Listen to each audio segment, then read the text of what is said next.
Welcome to the Humanized podcast, all about personalizing your health. I'm your host, Rebecca Kelly. And today our topic will be understanding methylation with Dr. Susan Delaney. Before I introduce Dr. Delaney, I want to remind everyone to subscribe and get all the other variety of casts and audio, video, and transcription at humanizedhealth.com. I'd also like to thank our lead sponsor, Village Green Apothecary at myvillagegreen.com. A little bit about Dr. Susan Delaney. Her practice is, she has practiced naturopathic medicine in North Carolina for over 3 decades. Over the years, she's observed that the health of many people, including children, has greatly declined, while the number of prescriptions has dramatically increased. By using a natural approach to healing, she's able to help people become less dependent on prescription drugs and improve their health and vitality. In her practice, as well as in her lectures, Dr. Delaney inspires people using up-to-the-date nutrition science to take personal responsibility for their own health journey. Dr. Delaney is passionate about educating individuals and their healthcare providers about the benefits of advanced nutrient therapy for balancing biochemistry, as well as the nutritional value of eating real food and healthy fats. Dr. Delaney's latest project, Your Health is No Big Thing, It's a Million Little Things, provides links to 13 educational videos to help people learn more about healthy fats, the importance of fat-soluble vitamins, as well as simple changes individuals can do to improve their health. Dr. Delaney, thanks for being with us today. Well, thanks for having me. It's always a pleasure, and I'm very excited to hear about methylation. So what is it? So first of all, let's talk about what is a methyl group. Break it down simply. So it's 1 carbon and 3 hydrogens, and they're just bound together. And that is all a methyl group is. But it's, again, carbon, 3 hydrogens. And it is, you want to think of methylation as a process that your body is using to get things done. There's thousands of ways it gets things done, but methylation is one of them. And so the way I tell my clients about it is that think of methyl group as like a euro or a dollar. And you use that methyl group to do something or to undo something or to not do something, suppress that action. So methylation is taking place thousands of times per second in your body. And so it happens in all arenas, not just in the arena of mental health.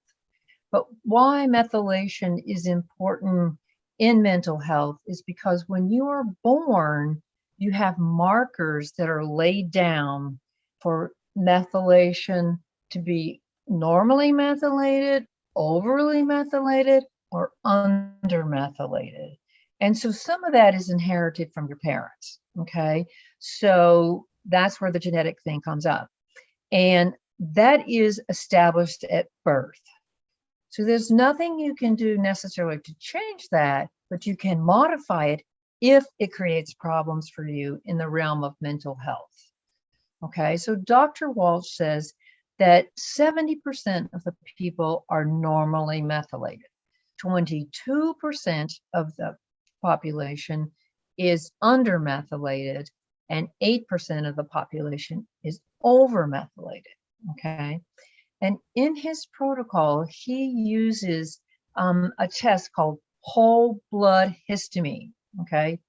And make sure you say whole blood because it's different from the other tests that you measure histamine for allergies or certain food things that happen to people.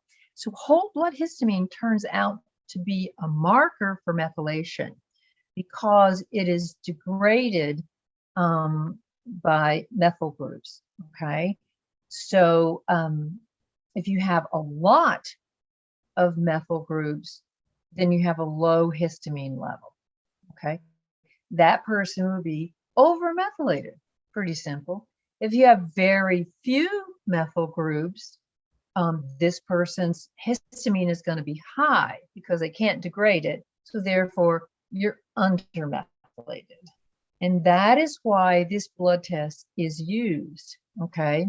So in some genetic testing, people say, well, I have this gene, therefore I am folate deficient. I need methylfolate, MHTFR. And actually, you have a lot of genes that may make you more overmethylated and some undermethylated. But when you look at the histamine level, it is the sum total of a lot of those different genes on different sides. This is not determined by one set of genes. It's the summation of a set of genes on either side. And he describes it like it's a tug of war, pulling back and forth. And if you have more undermethylated genes, that side is going to win. Okay. So it's a combination of things that happens. Wow. So you kind of gave us a little bit of primer for this, but how do you, because you mentioned high or low histamine, but how do you know which one you are, over, under, or normal? Like what are the tags, or what can someone be like, oh, that sounds like me? Yeah, it's not a genetic test. It is through the whole blood histamine testing that Dr. Walsh is recommended, and it's done through DHA labs, which I think LabCorp is you can do it through Quest, but LabCorp is the one that does it the best. So that test will tell you if you're over, under, or normally methylated. And so what's interesting about this is that each methylation over and under has a symptom picture to go along with it. So if you're undermethylated, which sounds like a bad thing, but it actually turns out to be a good thing, because these people are driven. They want to do well in school. They want to be the valedictorian, do the best they can. They're competitive in sports. And they can be OCD. They can have a lot of depression and anxiety. In fact, all of the imbalances that we'll eventually talk about can have anxiety and depression, any of that thing, but we're looking at the total symptom picture. So these are people that are high achievers, and Dr. Walsh says, about 90% of the doctors in this classroom are undermethylators. And he's right about that, because you're driven, you're competitive, you want to know this. Yes. And yeah. So, but it doesn't mean that, you can be an undermethylator and not have symptoms of this as well. So you don't have to just treat methylation, only if you're depressed, anxious, and having difficulty in your life.